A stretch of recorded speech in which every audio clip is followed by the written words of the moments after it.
Hello, good morning, Lima. This is Stefan Trömel, Senior Disability Specialist of the International Labour Organization. Happy International Day of Persons with Disabilities, and welcome to this webinar to speak about labor inclusion of persons with disabilities in Latin America and the Caribbean. We have speakers that will speak in English and some others will speak in Spanish. I will be, therefore, and apologies to the interpreters, I will be shifting from time to time from one language to the other. Let me now move over to Spanish. Bueno, como decía, bienvenidos a todas las colegas y colegas de la Welcome to participar en este webinario. Voy a dar algunas for pequeñas your participation in this webinar. I will give some instructions. As you can see on the screen, we have sign language interpretation, and you can also activate subtitling by clicking on Show Captions, and you can also ask questions and make comments on the chat and send your questions by using the Q&A option. I will briefly explain the order of this program. We will have a panel. We will not have six speakers as planned before. The Vice Minister of Employment from Colombia, Ivan Daniel Jaramillo, was not able to join, but we will have 5 speakers. We have the presence of Ana Virginia Moreira, the Regional Director for Latin America and the Caribbean. We also have Chidi Keene, the person responsible of gender equality, diversity and inclusion from ILO Geneva. We have Jill Houghton, the chair and the CEO of Disability Inc. We have Kaira Riz, Sustainable Development Secretary of Workers of the Americas. Tuca. We have Juan Ángel Moella, President from Arriares, Inter-American Organization from People with Disabilities and their families, and they will be the speakers for today. I will ask each one of them 2 questions. We were planning to have 2 rounds for today, but considering the fact that Ana Virginia Moreira is on a plane right now with weak internet connection, if you all agree, I will ask her the 2 questions first, so she can then disconnect if connection is no longer possible. And the webinar will be closed by our colleague Rosa Idalia Aldana Salguero, President of the National Committee of People with Disabilities from Guatemala, and a member of the UN Committee and the rights of people with disabilities. This is the program, and if you agree, I will ask the first question. Allow me to switch to English again to ask the question to Ana Virginia Moreira. While there has been progress on the labor inclusion of persons with disabilities in recent years, it still seems that they are not considered sufficiently in larger initiatives. That is reflected in the employment levels of persons with disabilities globally and in the region, which are still unacceptably low. What are some of the main challenges, in your view, that need to be overcome to improve this situation in the Latin American and Caribbean region?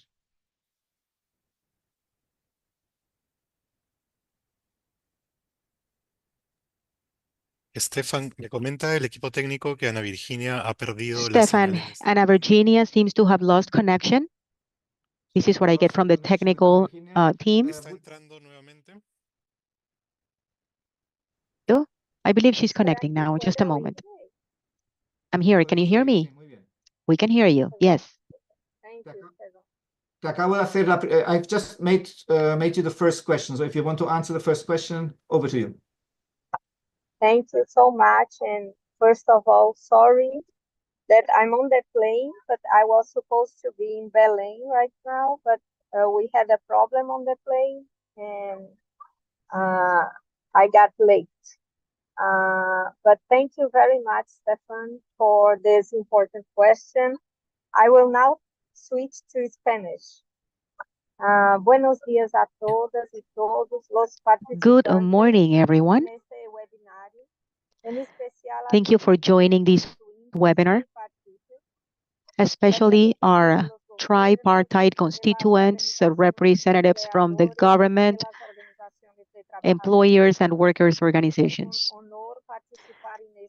It is an honor for me to participate in this panel and discuss such an important topic for the sustainable development of social justice in the region. And the ILO is committed to the promotion of decent work and labor inclusion of all the people, including people with disabilities. In Latin America and the Caribbean, the labor inclusion of people with disabilities faces complex challenges.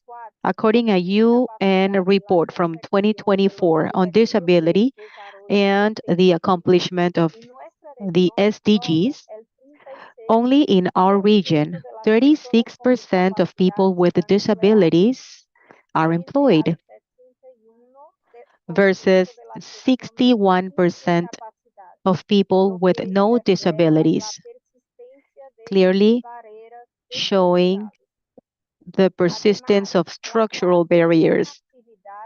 In addition, the inactivity rate and not unemployment is the main concern, given that a lot of people with disabilities are not even considered as part of the labor force because of the stigmas and negative attitudes towards them and the lack of accessible and inclusive working spaces.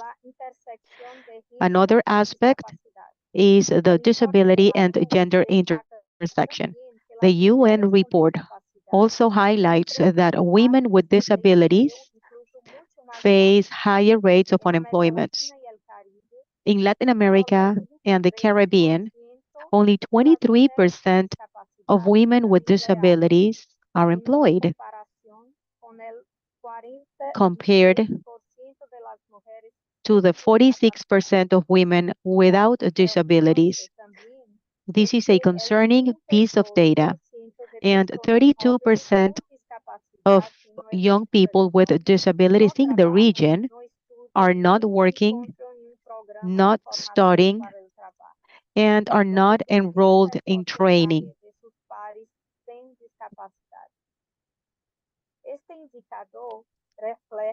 This indicator reflects the urgent need of interventions that promote an active role in the world of work. Education and training are crucial, but not enough for people with disabilities to get access to employment. Even though a higher education level improves working capabilities and opportunities, the gap still exists, even at the higher levels of education. Developing countries. In developing countries, more than half of the people employed work in the informal economy, compared to 13% of them working in developed countries. This is your interpreter speaking. My apologies. I think we lost the audio. This represents a key step towards inclusion. We need to promote equity so we can get to know the unique value of people with disabilities, always showcasing their talents and capacities as pillars on innovation in the world of work. Thank you. Thank you, Ana Virginia. As I mentioned at the beginning, I will move to the second question now. I believe that we had a few issues at the end of the intervention, but I think everything was pretty clear. The second question is, what are the key actions that the ILO can take supporting governments and social al empleo de las personas con discapacidad.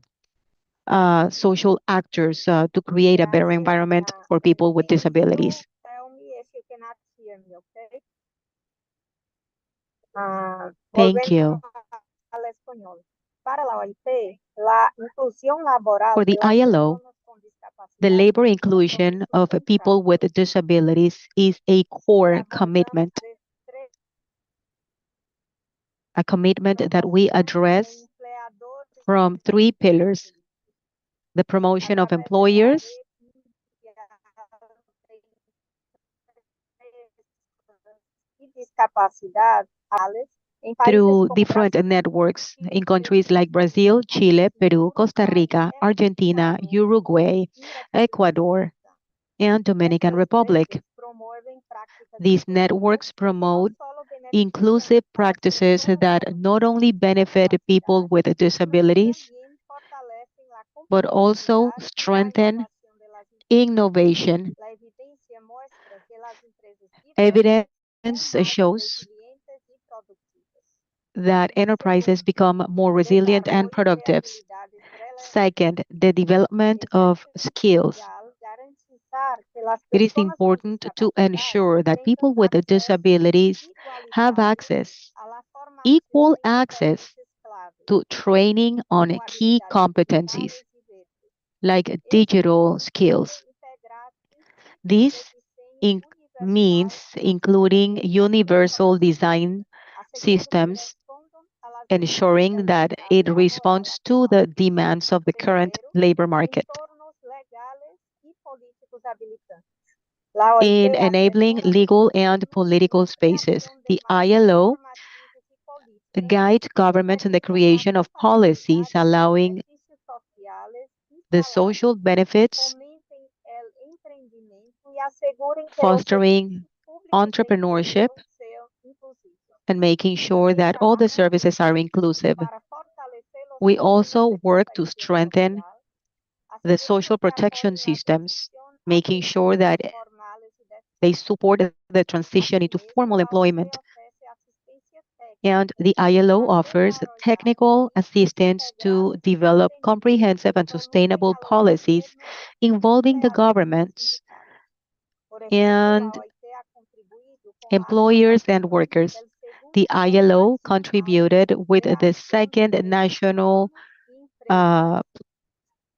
plan for human rights and businesses in Chile, including a chapter on people with disabilities as part of the non-discrimination and equality pillar. And in the business space, the ILO was crucial for the creation of a network of inclusive businesses for the labor inclusion of people with disabilities. And for over a decade, we have supported business organizations in their continuous strengthening as a referral point. Similar actions are happening in Argentina and Paraguay. We created a system including special considerations for people with disabilities. In the Dominican Republic, as part of the commitment of creating a comprehensive system for care, we are considering actions in this sense. The ILO promotes the ratification of Convention 159 on the professional readaptation and the employment of people with disabilities, ratified already by 18 countries. We also promote the ratification of Convention 190 on violence and harassment, currently ratified by 11 countries of Latin America and the Caribbean. The Convention Against Violence and Harassment must be applied to workers with disabilities and consider their particular experience on violence. In this context, on Convention 190, we offer a comprehensive action framework, always considering the needs and protection and prevention measures. We believe that the tripartite collaboration is crucial in order to overcome the current challenges and build a more inclusive future. With these actions, we are convinced that we can advance to a region where all the persons, regardless of their disabilities, have equal opportunities to contribute and grow in the world of work. Thank you. Yeah, thank you very much, Ana Virginia, and good continuation of your trip. We go now back to the idea of having 2 rounds of questions. So I will ask 1 question to the other 4 panelists. I've moved to English because the 2 first panelists, I think, will intervene in English. Chidi King, as I mentioned before, is the chief of the branch of Gender Equality, Diversity and Inclusion of the ILO, which also where the disability team is located. Chidi, you are the chief of the branch that has been leading the work of the ILO on the care economy. The care and support discussions have included more and more persons with disabilities, both as care receivers and providers.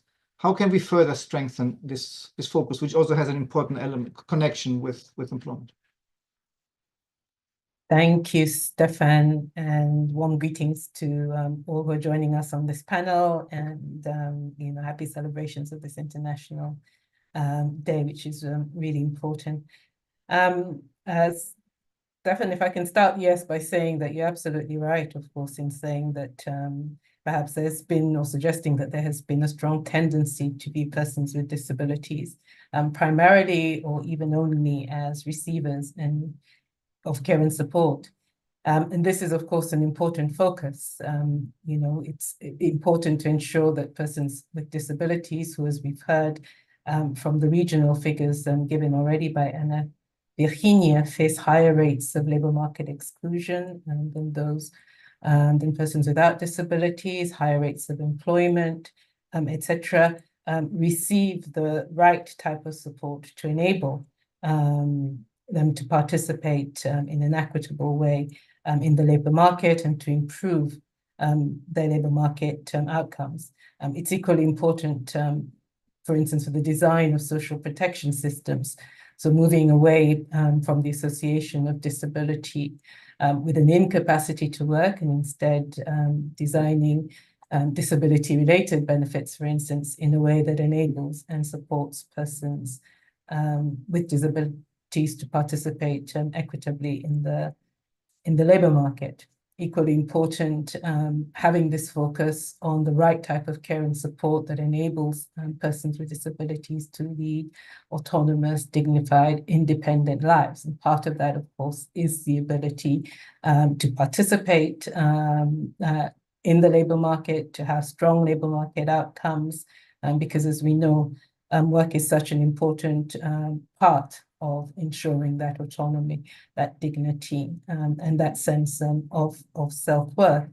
But perhaps there's been less of a focus on the fact that persons with disabilities are also care providers, and we can perhaps see this from 2 fronts. First of all, the fact that persons with disabilities, of course, provide care and support in their own homes to others within their own homes. They may be parents, they may be looking after elderly relatives, also with disabilities. And from the labor market perspective, of course, it's really important to ensure that they also receive the right type of care and support to enable them to both participate in the labor market so that they're not penalized for these care responsibilities, which may, in a way, have differentiated needs, if I can put it that way, than for persons without disabilities. So, for instance, perhaps it may require taking more time off work, ensuring that there is the right type of care and support at the home to enable those care responsibilities to be fulfilled adequately. And there's also the perspective of looking at it from an occupational segregation point of view, if you like. So looking at what type of sectors are persons with disabilities participating in the labor force. And again, care occupations tend to be occupations where, and not that we have concrete data to support it, but we do have some anecdotal evidence where the assumption is that persons with disabilities are not able to take up these jobs, to participate in caring occupations, whether it's teaching, whether it's in medical professions, whether it's in other types of care and support professions. So again, paying attention to that and ensuring that the right policies and measures are put in place to support and enable that participation, in these sectors is also important. And there are some, let's say, emerging examples of where this is happening, where there's deliberate attention being paid to these sorts of issues to enable the right sort of action to be taken. Thank you, Chidi. Jill, as president of, you've been for many years already now, president and CEO of Disability In, and you've seen and contributed to the increased commitment in the private sector to the employment of persons with disabilities. Can you share with us the latest initiatives that your organization is leading on? Well, buenos dias, and thank you so much for the opportunity to come together and celebrate International Day of Persons with Disabilities with the ILO. I think that while so much has been achieved, right, we've made a lot of strides. Obviously, there's lots more work that we have to do. And at Disability In, we're laser focused in being the place where multinational corporations are coming together on this journey. So in LATAM specifically, we have a council that is co-chaired by Bernardo Barlock from Google and Ezekiel Massa from SAP. And I think I would shine a light on the work that we're doing with the Disability Equality Index, which is now going into its 11th year, was piloted 2 years globally across 66 countries and launched in 2024 in 8 markets, inclusive of Brazil. And what is the Disability Equality Index? It's a tool. It's a tool designed to help these very large companies identify concrete actions that they can take, whether it's related to policies or practices that will help them to advance disability inclusion on their journey. So it looks at things like culture and leadership, enterprise-wide access, employment practices, community engagement, and supplier inclusion. So what I would shine a light on is that what we've learned from the DEI, I think one of the biggest takeaways in 2024 is that in order to make movement on this work, that some key ingredients are your people, right? It's your people with disabilities that you employ. It's having an in-country employee resource group along with an in-country executive sponsor that's supporting the work of the employee resource group and championing disability inclusion. I think that when we see the in-country employee resource group with the support of that executive sponsor who either openly identifies as being disabled or identifies as being an ally of the work, that we see greater strides in terms of things like digital accessibility or inclusive interviewing, providing the candidates with accommodations. And obviously those are key ingredients to helping companies advance on this journey. Thank you, Jill. Let's move now from an employer perspective to a trade unionist perspective, and let me then also again move from English into Spanish. Entonces, una pregunta para Kaira como secretaria de Desarrollo Sostenible de la So a question for Kaira as the Secretary for Sustainable Development for Workers in the Americas, for TUCA. So promoting decent work for people living with disabilities is something definitely useful. So could you share some information as to how unions have contributed to this. Thank you very much. Hello from Atuca. And we are in this event in the framework of the International Day of People Living with Disabilities, and that focuses on a portion of the population that need to be visibilized based on their specialties and also some cross-cutting issues to us as a union group. It is important to have two things to be considered. Number one, that socio labor or so work and social issue in the framework of collective bargaining in processes like strengthening and union transformation that allows us to put together strategies focused on work, on collective work for the inclusion and participation that is effective with the right conditions of access that are necessary with the integration of methodologies and the right techniques for that participation. So much so in the work life, but also in trade union life.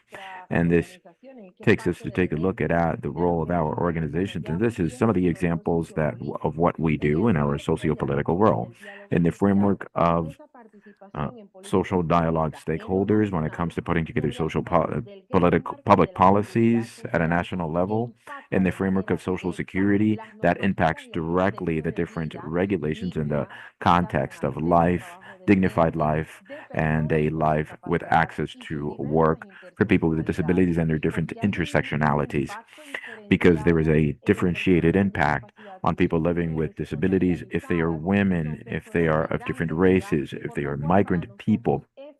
That is why, to us, that socio-political role is definitely key and part of what we are putting together in the framework of this joint work in the region with regional integration processes that have a framework of rights and social security and social protection that impact skills development, access to healthcare services, and everything related to their participation in society and in the public. It is important to us to highlight that most definitely the discrimination of people living with disabilities is today a reality still, and it is still based on uh, the misinformation and wrong understandings that become a barrier for these people and hinder their social inclusion. And one of these things is that there is a decrease and a non-recognition of their rights so they can participate in our societies.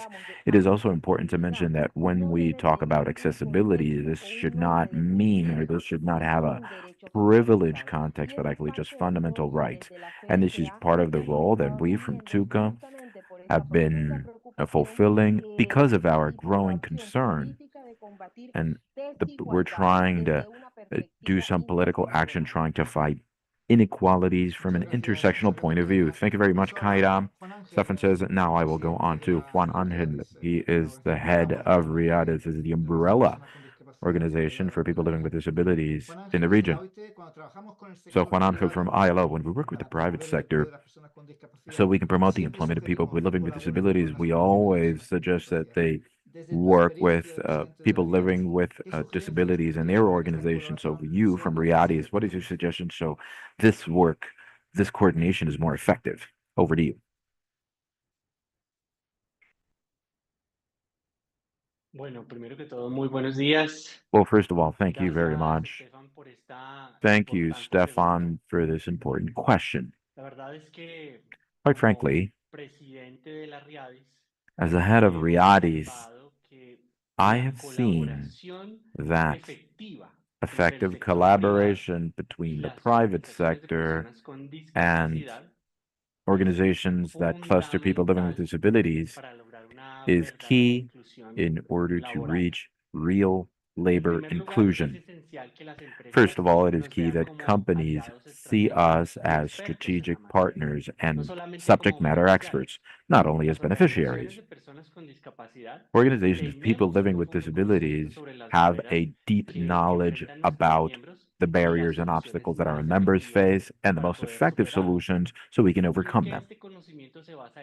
And it is actually because this is based on years of direct experience and a deep understanding of the different needs of our community. This is where I suggest that we have three key elements for successful collaboration. So number one, establish communication channels that are direct and permanent between companies and our organizations.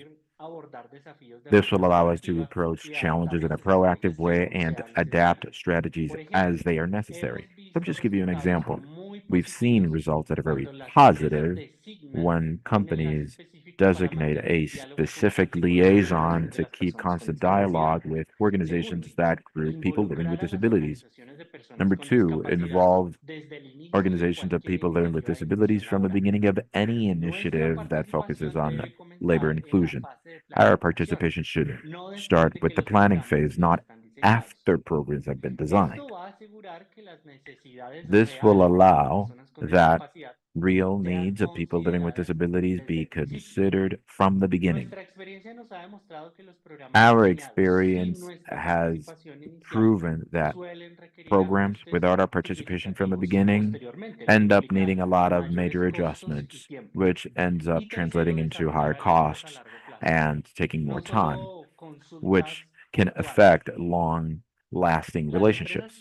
And some specific points are not taken care of. The companies that have been the most successful are the ones that keep a constant dialogue with our organizations, allowing us to support them throughout the process, all the way from identifying job positions, adapting selection processes, all the way through after the hiring process. This support is key in order to maintain sustainability of these inclusion programs. It is also key that companies recognize, acknowledge, and value our technical knowledge. Organizations of people living with disabilities can offer training on accessibility, fair adjustment, and awareness raising in our long personnel. This should be recognized and remunerated or paid properly, as they do technical work focused on people living with disabilities. And lastly, I think that there should be companies should have spaces where they share with organizations that cluster people living with disabilities. This has a multiplying effect in our region in Latin America.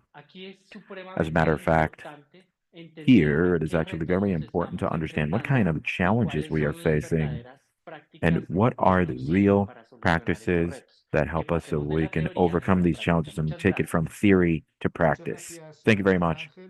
Thank you very much, Juan Angel. Second round of questions. It's great to see that we have 140 persons listening in to us. In order to give some time for participants to ask questions, I would kindly ask all of you now in the second round to be a bit more quicker with your answers. Chidi, both Ana Virginia and Kaida have already referred to the concept of intersectionality. And as you know, ILO statistics show that the labor market participation of women with disabilities and of indigenous people with disabilities are particularly low. How can we ensure that this intersection of disability and different grounds is adequately addressed? Thank you, Stefan, for that question. And I feel that in many ways, much of it has already been addressed by previous speakers. So I extend my thanks to them for that.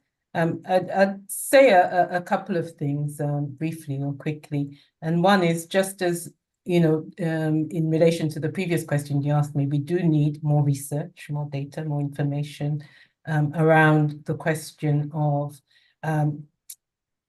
persons with disabilities as providers of care and support.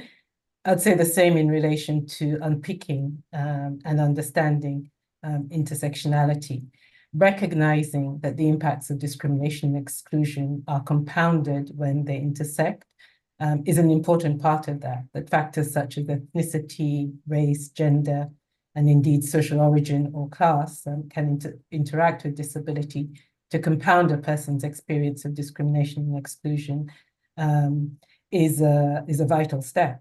And statistics are, of course, an important part of making this visible. As you said, ILO statistics show that while, for example, the inactivity rate is higher for both women and men with disabilities than for those without, it is particularly high among women with disabilities. And in fact, in all countries with available data, the inactivity rates of women with disabilities was not only higher than that of women without, but also higher than the rates of men with and without disabilities.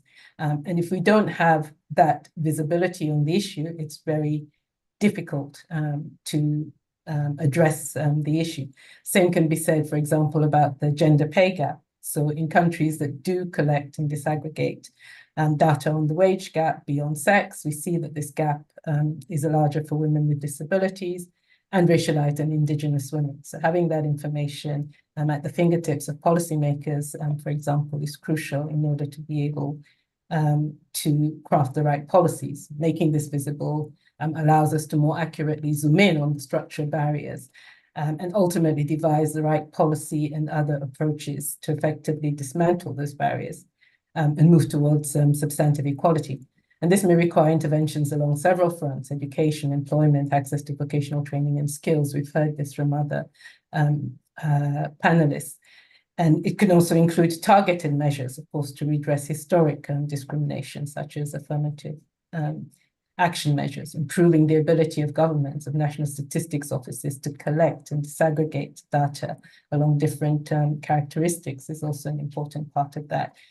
And then, given that time is short, I'll just sum up, if you like, by saying, stressing that intersectionality is not a zero-sum game. It's perhaps often seen as somebody has to give up something in order for others to benefit. But really, having an intersectional lens raises the bar for everyone rather than diminishing it for some and raising it for others, and really enables effective and evidence policy making that can result in the proper inclusion and equitable inclusion of persons with disabilities, taking account that they do not lead single issue lives like the rest of us.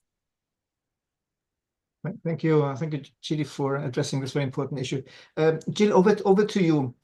In the work we do in the context of the work in the ILO with the private sector, we always feel that we're not doing enough to engage with small and medium enterprises. And I was wondering, we could share how Disability In supports SMEs to be part of the journey of employing persons with disabilities. So we actually work with a lot of small and medium-sized companies that are owned by people with disabilities. So we have an international certification for businesses that are 51% owned, operated, controlled, and managed by a person or persons with disabilities. And what we know about what we call disability-owned business enterprises is that business owners who have disabilities are actually 2 times more likely to turn around and employ people with disabilities.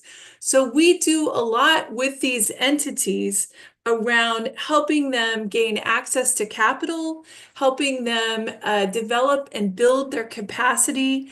And then ultimately, I talked about the Disability Equality Index earlier. There's a whole category in the index around supplier diversity, where we are working with the large multinational corporations to do business with these small and medium-sized businesses that are owned by people with disabilities, getting them to intentionally include disability-owned businesses in their procurement, working with them to make their procurement accessible to disability-owned business enterprises, getting them to set goals, getting them to report out on those goals, and ultimately helping these small and medium-sized companies that are owned by people with disabilities to get contracts, which leads to them turning around and positively impacting their communities.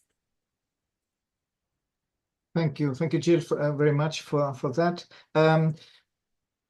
Paso ahora la segunda pregunta para I will now switch and do the second question for the union, the trade union organization CAIRA. As you know, ILO and its mandate is very much engaged with collective bargaining and including people with disabilities, how can we cater to people living with disabilities in these processes? Do you have any idea on that? Yes, most definitely. Before we identify any kind of recommendation, we have to remember that based on what WHO says, 1 in every 6 people in the world live with a kind of disability. And the first recommendation is based on two things. One thing is the dignity of life and non-discrimination.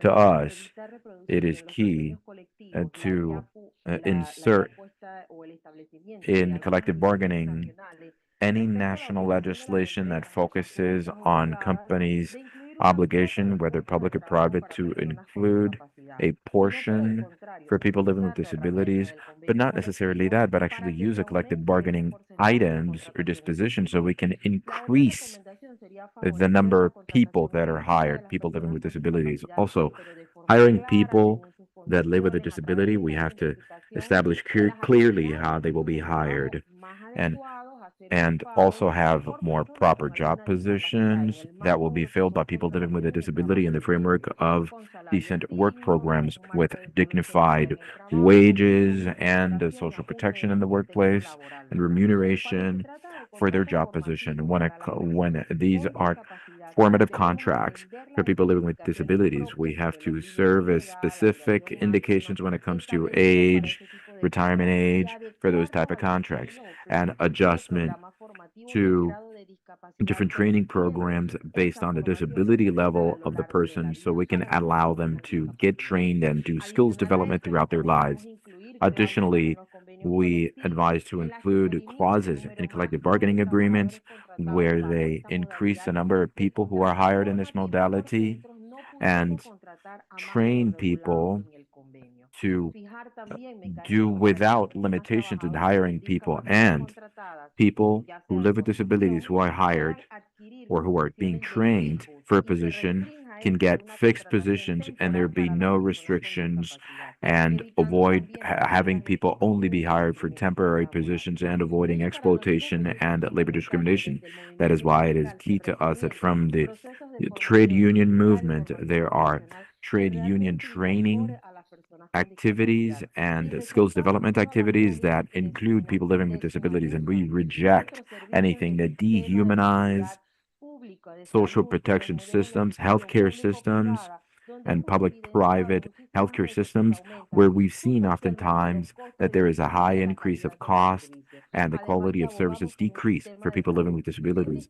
And we also support a healthcare system with no discrimination, with a focus on equality and that does not discriminate based on people's disability nor any intersectionality. And finally, we recommend or we reiterate that need for working with people living with disabilities, which implies strengthening policies and mechanisms for equality and non-discrimination in the workforce. And when we say discrimination, any kind of exclusion and discrimination based on the person's disability, we need for everyone in the framework of in the global scenario that people be treated equally in their workplace and in their profession. Thank you very much, Kaira. So last question for the panel. So Juan Angel, as head of Riades, you do a lot of advocacy work with UN and government. So what are the proposals that you have for government and for us, for ILO? How can we increase the number of people we hire, people living with disabilities? Over. Bueno, agradezco también, Well, Estefan, por esta pregunta.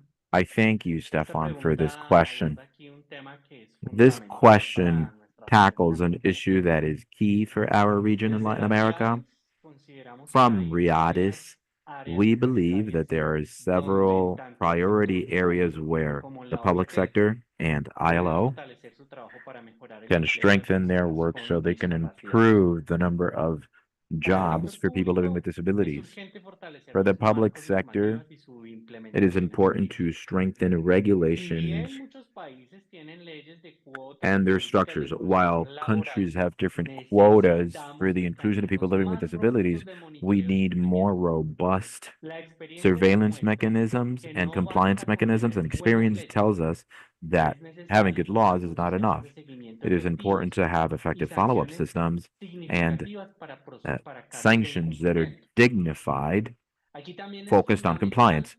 It is also key around us to establish tax incentive systems and technical support for companies that implement effective programs focused on inclusion.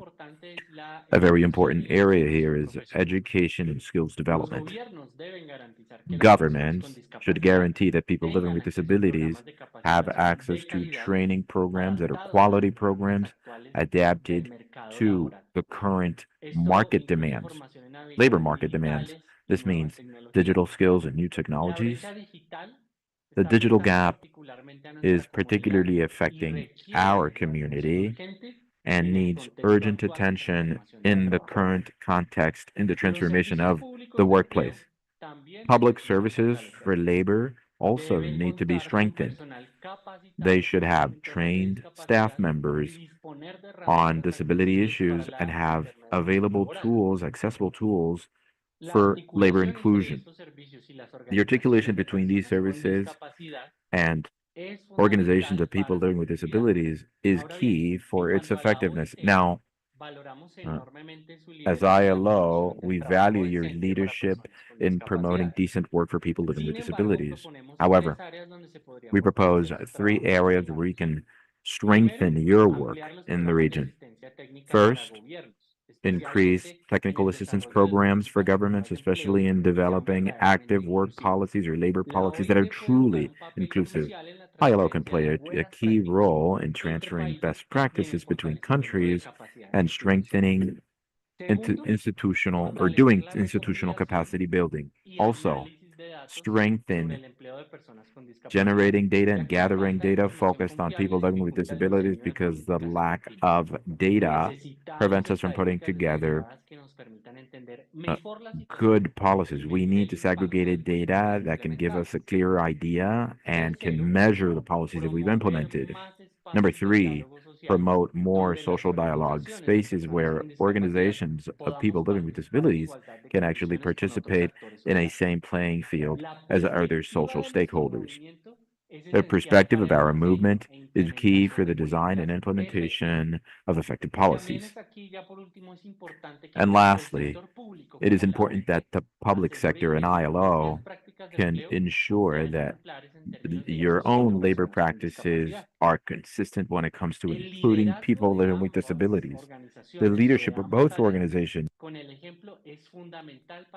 or both areas is the example we need so we can see the change we want in our region. And today, in the International Day of Disabilities, I want to say that on the 9th, 10th, and 11th of December, we will be holding the International Summit of Disabilities, to celebrating the International Day of Disabilities,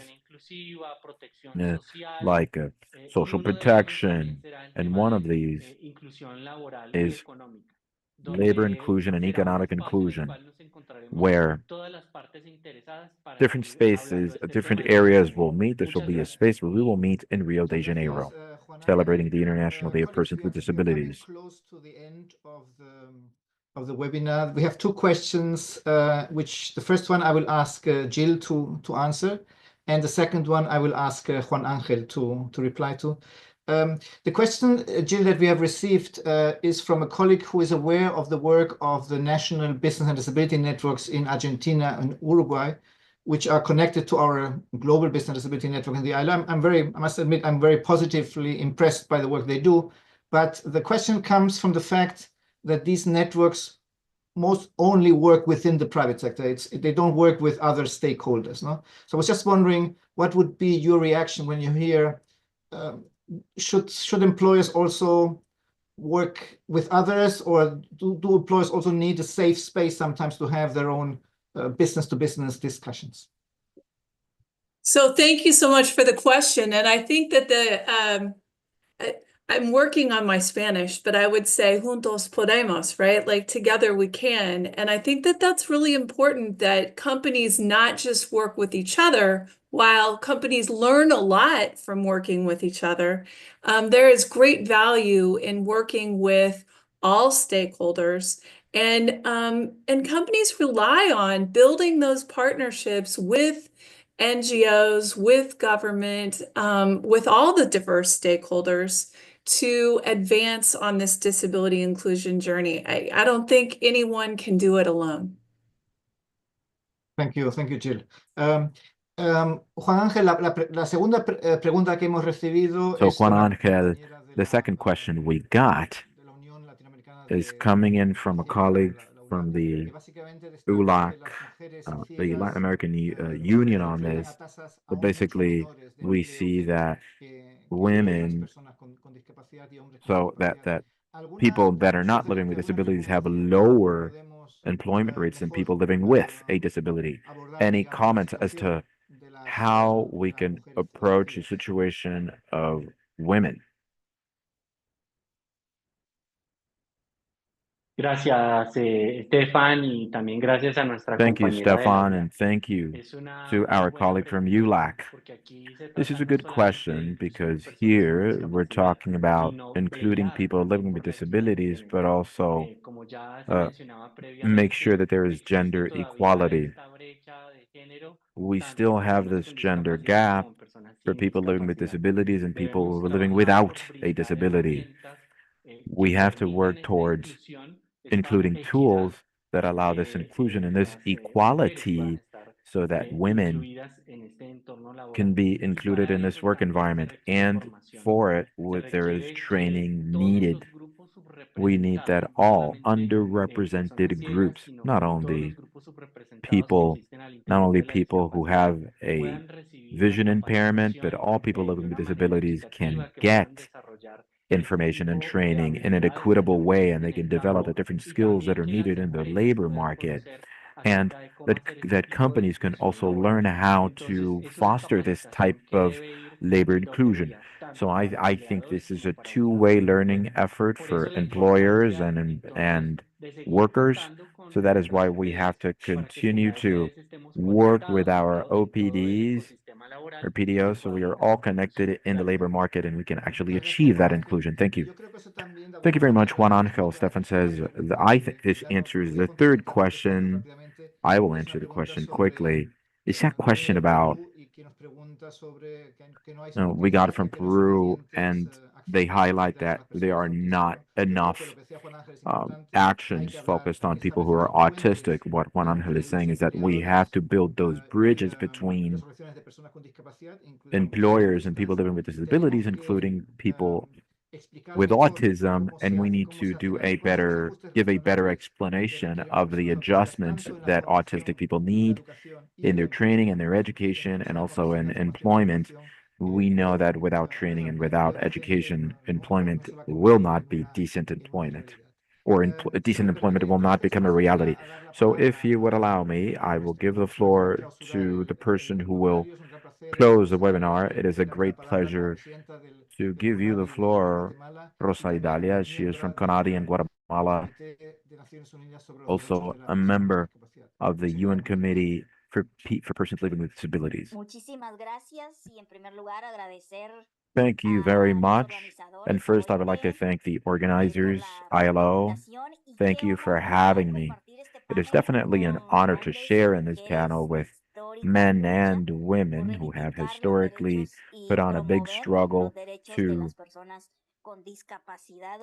vindicate rights globally and locally as well. I would like to highlight that people living with disabilities, my colleagues have explained already how we are victims of discrimination, definitely driven by that segregation and that lack of equality in pay, same pay for jobs of the same value, which limit the access to fulfilling work and fully chosen, as we can see, for example, for people of short stature, that they are boxed into some specific activities or just show business and not necessarily for technical and professional type job positions.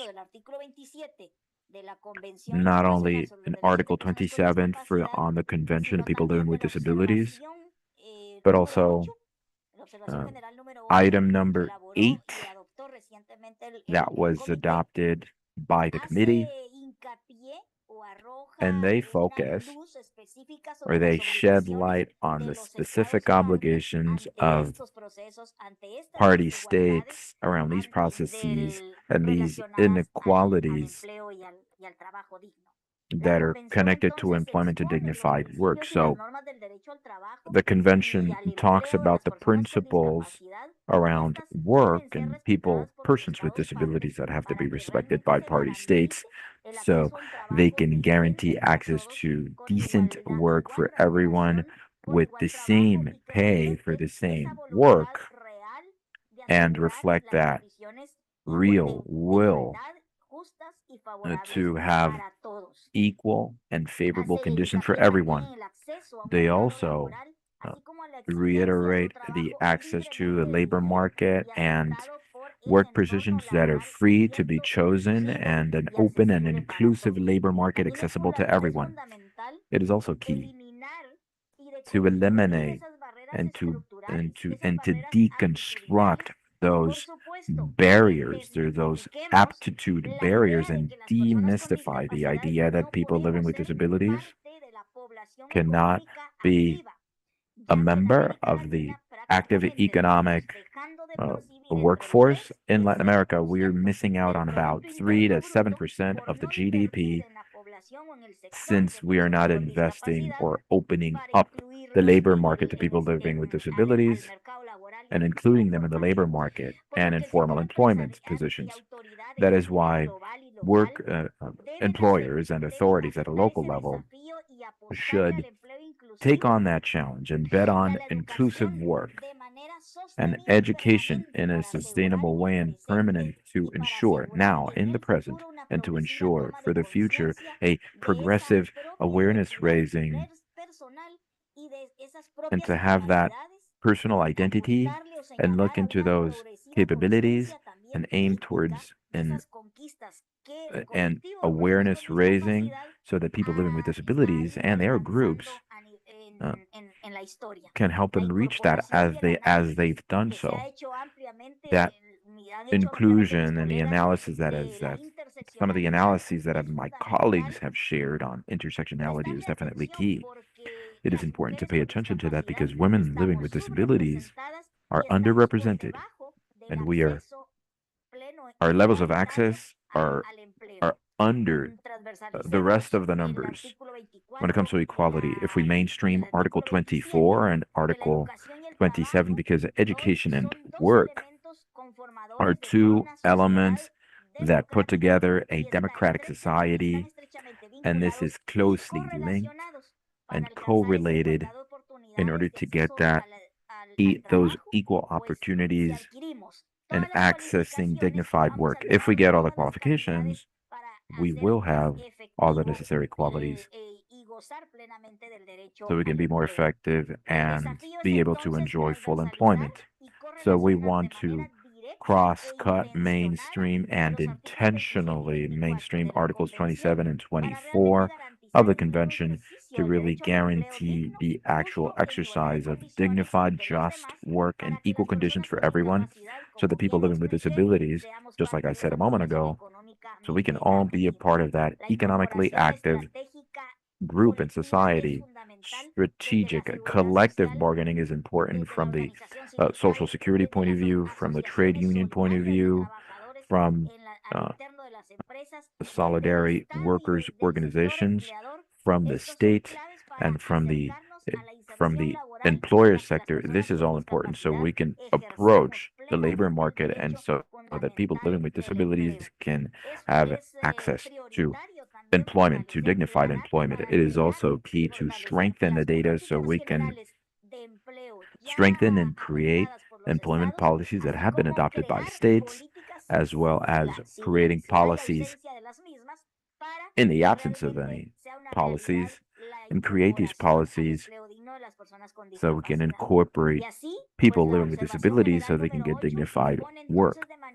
So, item number 8 establishes that states have to guarantee the right of work at a national level and also demands party states to put together comprehensive and detailed research to minimize the effects of these capacity or capability limitations that may be perceived for people living with disabilities. And I would like to finish my iteration saying that in order to include persons with disabilities in the workplace, we need to include them and not the other way around. What we usually do is persons with disabilities end up adopting and catering to a lot of norms or regulations in different spaces. And I can mention a colleague who recently left his job because in his area in his work area they didn't have an accessible restroom, and he would use his lunchtime that all employees should have a right to. So he would go to his home and then go to the restroom. So he wouldn't have lunch all day. So this is a violation of a fundamental right of a person living with a disability while working at a company. So thank you very much. I would like to reiterate this invitation and the commitment that at a local, national, and different international organizations also pay attention to the group of people living with disabilities that have less prevalence. We are greatly underrepresented within persons living with disabilities, so as people of short stature. Thank you very much. Thank you for your iteration. Thank you for your interjection. Thank you, Kaida. Thank you, Juan Angel. Thank you, Anna Virginia. She has asked us to, she sent her apologies. She had to drop out not long ago because she was traveling on her plane. Thank you very much, Chiri. Many thanks also to the international sign interpreters and to the national sign interpreter that has allowed Juan Angel's participation. Thanks also to my colleagues from the Lima office for all the logistics. Good to see you all on the screen. A lot of very interesting comments: intersectionality, ableism, collaboration, partnership between the private sector and disability organization. A lot of things very important things have been said. I know that the colleagues from the Lima office have been recording this webinar, and this will be shared with all the people who attended the webinar. Not only did we have 140 people listening, they are still listening. So I think we've lost almost only 2 or 3 of them. So that's quite impressive that people have stayed with us throughout the whole webinar. I think this shows the high level of interest that all your presentations have had. So thank you again to all of you, and all the best. And again, happy International Day for Persons with Disabilities. Thank you. Gracias, hasta luego. Un abrazo. Hasta luego. Goodbye. Have a great day.